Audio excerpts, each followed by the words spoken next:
Hey guys, P-Dang back with dangdogblog with another video review and unboxing here. Today we got for you is the Star Wars Revo powered by Revoltech. This is a Japanese release by Kyoto. If I'm enunciating that incorrectly, just let me know. And we've got a release that I've been looking forward to. Revoltech has been around with the Star Wars figures for a little bit now. I'd say for about a little over a year and a half or so.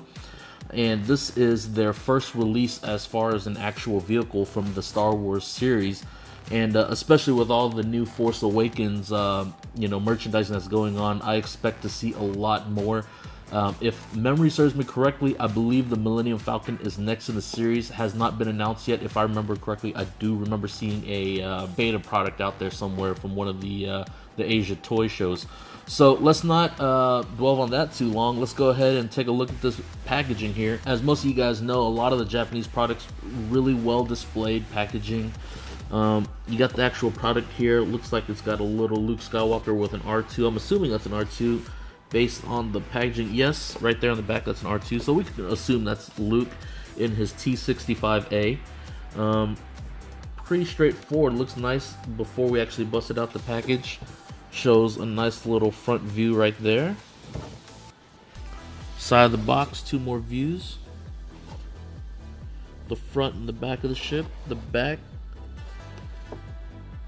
it's gonna have a nice little full frame view right there. Luke sitting on the wing. Optional parts, looks like a clear acrylic stand. I don't know why they would say optional. I believe these are actually included because I do see them in the box in here.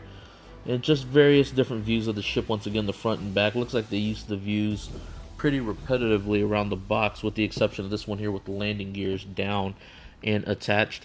And same repeat view on the B side of the box. So let's go ahead and get this opened up. Alright, nice and straightforward here. Typical two-piece clamshell. Looks like it has a painted backdrop. That, now, I'm not gonna lie, guys. I like that. I like that a lot. You know, I mean, for as a collector, that I open all my toys. There's no question about it. Do I play with them? At our age, I think it's pretty presumptuous to say we really play with our toys. But I handle my toys. I open them. I go through their working range. See the mechanisms and enjoy my toys. It might find its way on its shelf. It might find its place into an area where I handle the figures, or vehicles in this case, quite a bit more. But this right here, I gotta say, it's simple but extremely appreciative on the part of a consumer. I know a lot of guys out there that are just into smaller vehicles or display their pieces, albeit in a detail for any kind of basic shelf. And imagine getting a few of these and just running it on the backdrop and having these displayed. That is just, that's bitching from a company right there. Basic two-piece clamshell. Alright.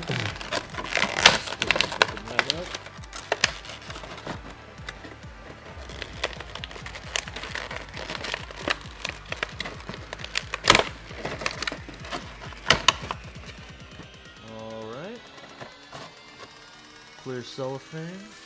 Nice. Doesn't damage the product. There's the optional stand right there and the landing pieces. I don't know why they say optional. I guess it's optional for you and how you display it, but there it is. Looks like there's some tape. Alright, so here are the products out. We'll go over the accessories that are included with this first. So of course, like we had discussed, comes with a nice little Luke figure in his seated position, sitting in the cockpit, as well as the R2. If we can get in close, what you'll notice is when I originally got my package, obviously on all the box art itself and what you see online, it does clearly show the R2 as painted here. Unfortunately, mine was displayed in the box like that, thinking that, hey, maybe they accidentally forgot to paint my piece. But just to show you, it is painted, however only on one side of the actual R2. Now the dome is painted fully 360. You get these three pieces here as far as the landing gear on the actual X-Wing.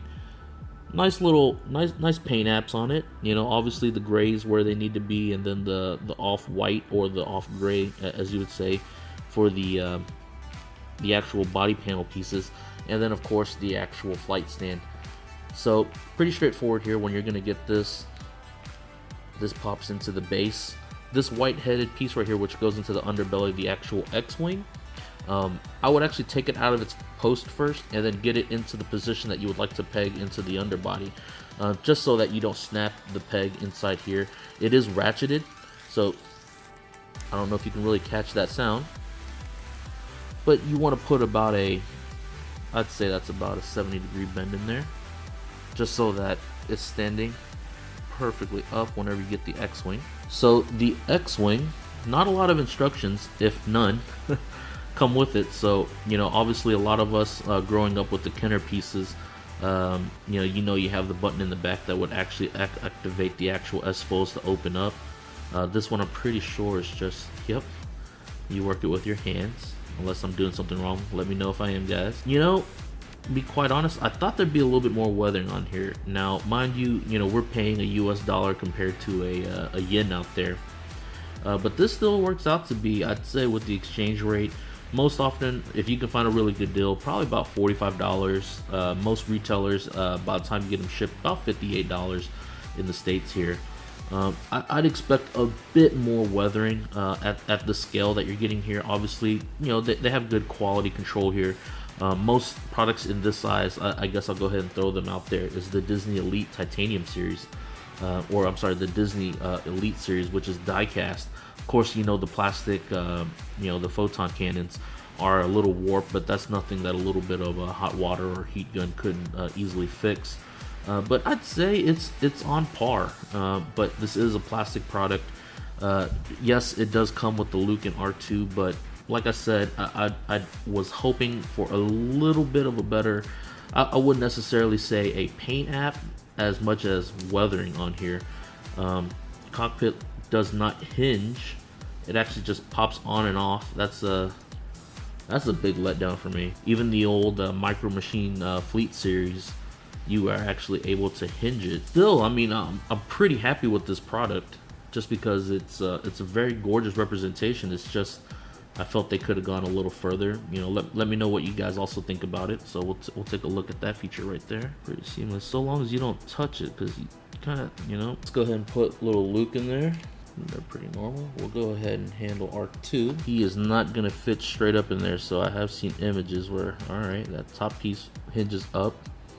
So they put a hinge on the back side for you to put in R2, which you can't put him in straight away. I tried putting him in straight away. He will not fit. You will have to turn him sideways.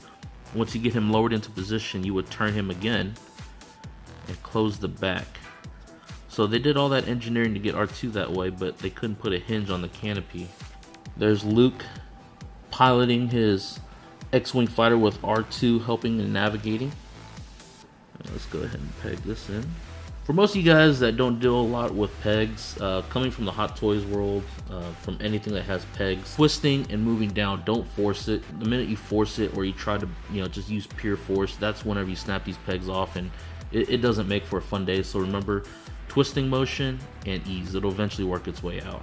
X-Wing Starfighter, Kyoto, Star Wars Revo series. Not a bad pickup. Like I said, I feel it probably should be about $10 cheaper on the price point, but if you're a fan at that scale, short of going into the Bandai model kits, which is phenomenal, which we will be doing a review on that as far as the unboxing next week, and then the actual build probably to follow shortly after that.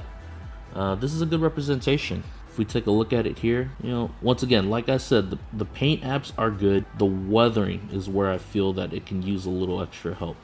This photon cannon definitely is a little bent. When you have it in attack position here, you really can't see it, but when you have it closed, you can definitely tell that's a little warped. Like I said, let me know in the comments below how you guys feel about this piece. If you have it, if you don't, what you think about this current piece right here. I'm still content. I might be tripping on my words here, but ultimately, as a Star Wars fan, something in this kind of model range, the detail is good. I wish there was a little bit more, thought process behind the hinging of the actual cockpit, and a little bit more weathering. But outside of that, if you can find one mid-50s, bag it. All right, and that'll wrap up this week's review of the Star Wars X-Wing Fighter by Kyoto's Revoltech series. Follow us next week as we do another unboxing video for the Bandai, also X-Wing fighter, as we do an unboxing for that, not the actual build time. Models take a little bit longer, so we'll actually do the unboxing, and then we'll update you guys as soon as we do the actual build, and then do the review following that. As well as the unboxing and review video for the Hot Toys Han and Chewie set. Definitely looking forward to that one. So to all the Dang Dog Blog fans out there, and all the Star Wars fans as well, may the Force be with you.